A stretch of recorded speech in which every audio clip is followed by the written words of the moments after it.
शुरू नमस्कार करें। दोस्तों, बहुत बहुत स्वागत है आपका स्टेट मिरर हिंदी पर। और इस वक्त हमारे साथ मौजूद हैं डॉक्टर शरद कोहली जी। बिना समय गवाए सीधा मुद्दे पर आते हैं सर। पहले तो बहुत बहुत स्वागत है आपका हमारे प्लेटफॉर्म पर। धन्यवाद पार्थ, आपको स्ट्रेट मिरर के सभी फॉलोअर्स व्यूअर्स सब्सक्राइबर्स को मेरा अभिनंदन। सर, मैं आपसे जानना चाहूंगा कि इस वक्त जिस तरीके से पूरे जो है देश में जो है वॉर का माहौल चल रहा है, ऐसे में सोने की उठापटक कैसी रहने वाली है? देखिए, परिस्थिति बहुत गंभीर है और सोना जब बंद हुआ था शुक्रवार को कॉमेक्स पे न्यूयॉर्क में, तो लगभग 5,270 से ऊपर बंद हुआ था प्रति आउंस। ये मैं डॉलर में कीमतें बता रहा हूँ, यानी कि अगर मैं इसको भारतीय रुपए में फ्राइडे को कन्वर्ट करूं, फ्राइडे की प्राइस को जो क्लोजिंग प्राइस है, तो लगभग लगभग 1,65,000 और 70 के बीच में ये ऑलरेडी पहुंच चुका था, क्योंकि हमारी सैटरडे संडे मार्केट बंद होती है तो आपको ये ट्रेड होता दिखा नहीं। अब जब ये खुलेगा सोमवार को, कि शनिवार एतवार को ये सारा घटनाक्रम छुट्टी वाले दिन का है, तो मुझे लगता है अगर संडे यानी कि कल अगर ये युद्ध की परिस्थिति सुधरती नहीं है या कहीं से कोई शांति की उम्मीद नहीं नजर आती है, तो फिर आपको सोना इसमें और तेजी आती दिखेगी। ये आपको $5,400 यानी कि पहले जो 1,80,82,000 कीमत चली गई थी, उससे थोड़ा ही कम यानी 1,250,000 के आसपास आपको जाता दिख सकता है। 1,70,000 और 1,80,000 के बीच में कहीं भी जा सकता है। पर शर्त यह है कि कहीं से कोई शांति का संदेश अगर आता है तो फिर यहाँ से कीमतें थोड़ी सी ठंडी भी हो सकती हैं। तो ये तो सोने चांदी के, परंतु परिस्थिति बहुत गंभीर है और मिडिल ईस्ट में इस समय बहुत ही विकट परिस्थिति है, क्योंकि ईरान ने जहां जहां अमेरिकन के बेसिस थे, बहरीन, ओमान, अबू धाबी, वहां सब हमला कर दिया है। उन पे मिसाइल दाग दिए गए। ईरान में एक स्कूल पर हमले में 36 बच्चे मारे गए हैं। तो मुझे लग रहा है शेयर मार्केट अगर ये चलता रहा, शेयर मार्केट आपको नीचे जाती दिखेगी, सोना चांदी ऊपर जाता दिखेगा, परंतु कारण ऊपर जाने के बहुत अच्छे नहीं है। तो इस लोगों को इस बात से खुश नहीं होना चाहिए कि किस कारण से ऊपर गया। सोने में बढ़ोतरी हो रही है तो आपकी खुशी स्वाभाविक है, पर कारण अच्छे नहीं है जी। जी। लेकिन सर, ऐसे में जो है तेल तेल रिजर्व जिनके पास है, जैसे कि अरब कंट्रीज है जितनी, उनके ऊपर एक अलग खतरा मंडराता हुआ दिख रहा है। ऐसे में वो अरब कंट्रीज अब क्या करेंगी? क्या इससे तेल के दाम बढ़ेंगे और भारत जैसी कंट्रीज और जितनी हैं, क्या वो अब एक अलग ही क्राइसिस से गुजरने वाली हैं? जी हाँ, क्रूड ऑयल जो कि 70-71 डॉलर के करीब उसकी कीमत चल रही है, अगर ये जैसा मैंने कहा, अगर कल परिस्थिति नहीं सुधरी यानी कि संडे को, तो आपको क्रूड ऑयल की कीमत भी ऊपर जाती दिखेगी। भारत अपना 87% तेल इंपोर्ट करता है। हमारा इंपोर्ट बिल बढ़ेगा, रुपया कमजोर हो सकता है, क्योंकि जैसे जैसे तेल की कीमत बढ़ती है रुपए पे प्रेशर बढ़ता है। हमारा जो आउटफ्लो है डॉलर का, यानी कि डॉलर परचेज करने का, वो बढ़ जाता है, उसके कारण से रुपया कमजोर। तो पहला रुपया कमजोर, दूसरा क्रूड ऑयल तेज हो सकता है, तीसरा शेयर मार्केट क्रैश कर सकती है, चौथा गोल्ड और सिल्वर ऊपर दिख सकता है, और एक और आर्थिक इसका असर ये होगा कि हमारे एक्सपोर्ट और इंपोर्ट जो कि स्टेट ऑफ हॉर्मूज है ईरान के पास, जहां से होके गुजरते हैं, वो एक शॉर्टकट है।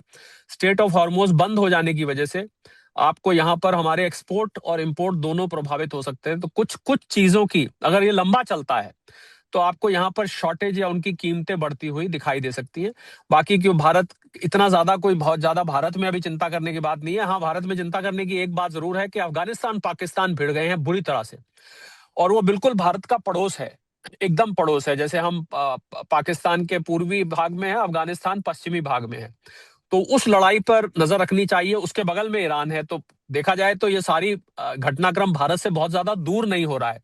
तो मुझे लग रहा है जियो पॉलिटिकली भारत को बहुत अलर्ट रहना पड़ेगा, क्योंकि एकदम पड़ोस में इतनी बड़ा युद्ध शुरू हो गया। और ज्यादा बड़ा खतरा मुझे पार्थ इसमें नजर आ रहा है, देखिए, इसराइल और अमेरिका मिलके तो ईरान मिल जाए तो ईरान ज्यादा दिन टिक नहीं पाएगा, क्योंकि बहुत बड़ी मिलिट्री ताकतें हैं, हम सब जानते हैं इसको।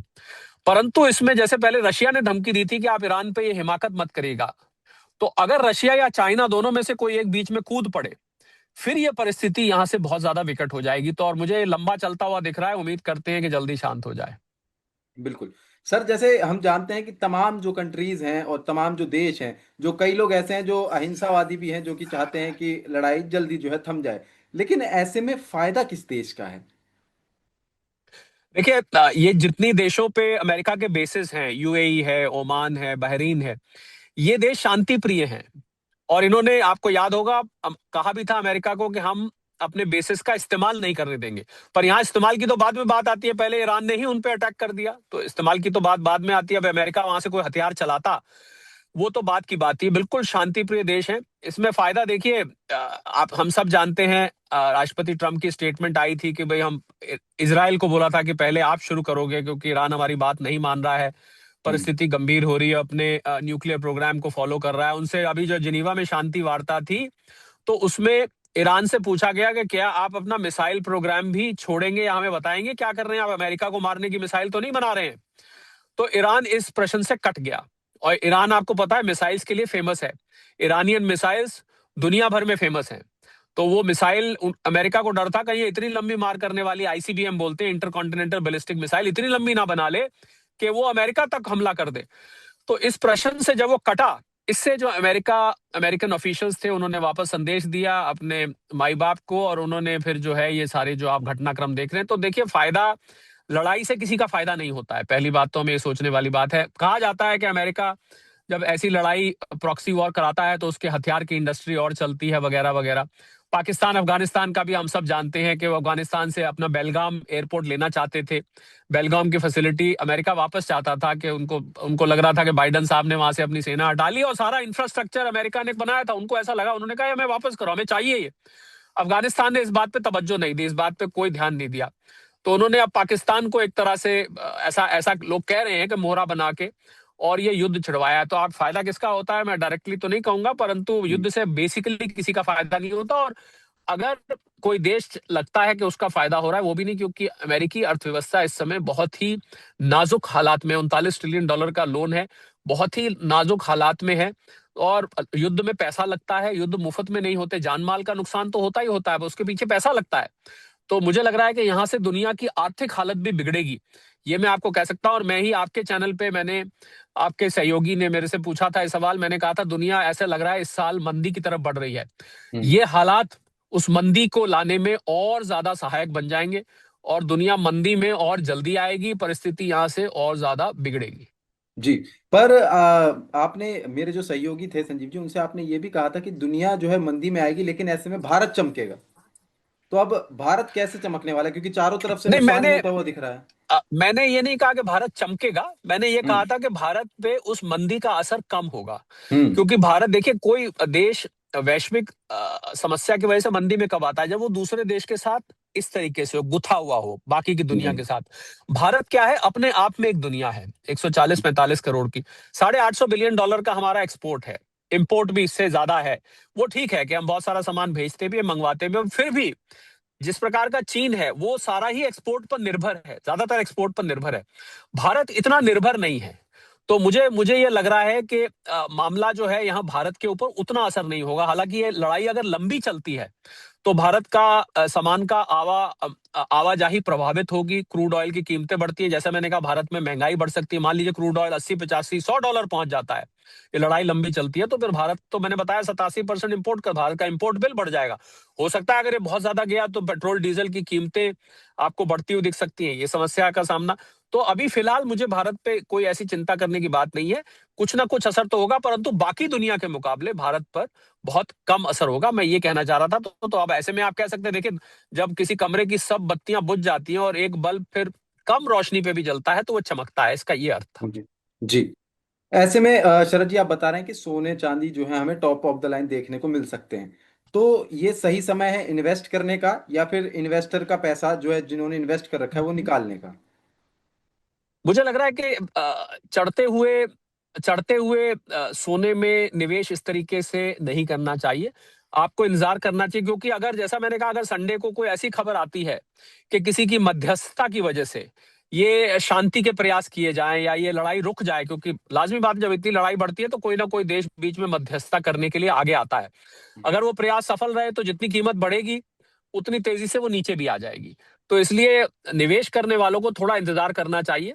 अभी इतनी ज्यादा बड़ी, अगर सोमवार को बहुत तेज खुलता है तो इस तेजी में उसमें कूदना नहीं चाहिए। हाँ, जिनके पास रखा हुआ है, खुशी होगी कि भाई अब हमारी सोने की कीमत बढ़ गई, वो अपना पार्टली प्रॉफिट बुक कर सकते हैं, ये मैं कहना चाहूंगा। ये देखिए, निवेश की सलाह तो आपको अपने इन्वेस्टमेंट एडवाइजर से लेनी पड़ेगी, ये तो पक्का है। पर मैं ये कहना चाह रहा था कि आपको आपको सोने में जब जब करेक्शन आए तो आप थोड़ा थोड़ा करके खरीद सकते हैं उसको, और इसको लंबे वक्त के लिए रख सकते हैं। सर, जिस हिसाब से जो है पूरे विश्व की जो है कंडीशन चल रही है, ऐसे में क्रूड ऑयल भी जो है महंगा होता हुआ दिख रहा है, लेकिन कई जगह से स्टेटमेंट ये आ रही है, कमेंट्स भी सोशल मीडिया पे चल रहे हैं कि ये थर्ड वर्ल्ड वॉर की स्टार्टिंग है। तो आपको क्या लगता है कि ऐसा कुछ देखने को मिलेगा, या ऐसी कुछ संभावनाएं देखिए, बन रही जैसा हैं? जैसा मैंने कहा, मैं दोहराना चाहूंगा, अगर अगर अमेरिका इसराइल दोनों मिलकर ईरान को अटैक करते हैं तो ईरान ज्यादा देर टिक नहीं पाएगा, क्योंकि ये आई थिंक ये तो वैसे भी विदित है, क्योंकि बहुत बड़ी पावर्स हैं। हम्म, परंतु परंतु अगर इसमें रशिया या चीन या यूरोप का कोई देश कूद जाता है, फिर ये विश्व युद्ध की तरफ बढ़ सकता है। तो विश्व युद्ध कभी एकदम नहीं होता है, ये हम्म, धीरे धीरे होता है। उसको उसको हम इंग्लिश बोलते हैं सिमर। जैसे आप हम्म, सिमर पे धीमी गैस जला देते हैं ना, तो धीरे धीरे जलती रहती है। तो मुझे लग रहा है परिस्थिति यहाँ से बिगड़ेगी आगे। और अगर ये कोई बड़ा देश इसमें कूद पड़ा तीसरा, तो फिर ये विश्व युद्ध में कन्वर्ट हो सकता है। अभी हमें विश्व कर कर बहुत जल्दी लोगों को मैं डराना नहीं चाहता हूँ। बिल्कुल। बहुत बहुत धन्यवाद शरद जी, तमाम जानकारी थैंक यू साझा सो मच। करने के लिए। थैंक हमारी ये thank you so video much. आपको कैसी लगी, और तमाम जानकारी जो शरद जी ने दी आपको कैसी लगी, हमें कमेंट में जरूर बताएं, और ऐसी तमाम जानकारी के लिए बने रहिए स्ट्रेट मिरर के साथ। धन्यवाद।